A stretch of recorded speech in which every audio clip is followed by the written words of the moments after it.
அனைவருக்கும் வணக்கம். நான் உங்கள் பிரபு. ஸ்ரீ காலபைரவா கல்வி மற்றும் மருத்துவ அறக்கட்டளையின் நிறுவனர் மற்றும் முதன்மை அறங்காவலர்.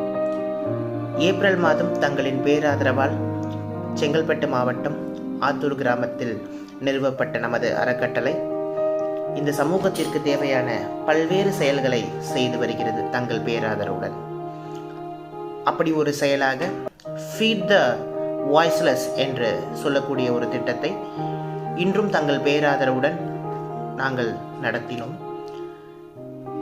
50க்கும் மேற்பட்ட தெருவூர் வசிக்கும் நாய்களுக்கும் மாடுகளுக்கும் உணவு வழங்கப்பட்டது.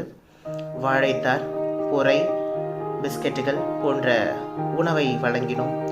ஒவ்வொரு நாளும் வெயில் காலத்திலும் மழை காலத்திலும் ஒதுங்க இடமின்றி உண்ண உணவின்றி இந்த உயிரினங்கள் மிகவும் துயரத்துக்கு உள்ளாகின்றன. உண்டி கொடுத்தோர் உயிர் கொடுத்தோரே என்று கூறுவர் என்று புறநானூறு வாசகம் கூறுகின்றது. உலகில் வாழும் ஒவ்வொரு உயிர்களுக்கும் பசி என்பது உண்டு. அந்த பசியை போக்க உணவு என்பது இன்றியமையாத ஒன்றாகிறது.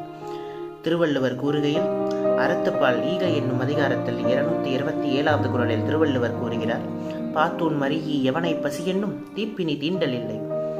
எவன் ஒருவன் தான் பெற்ற உணவை தான் சம்பாதித்து தான் பெற்ற உணவை பகிர்ந்து உண்கின்றானோ அவனை பசி என்ற பிணி அண்டுவதில்லை என்று திருவள்ளுவர் கூறுகிறார்.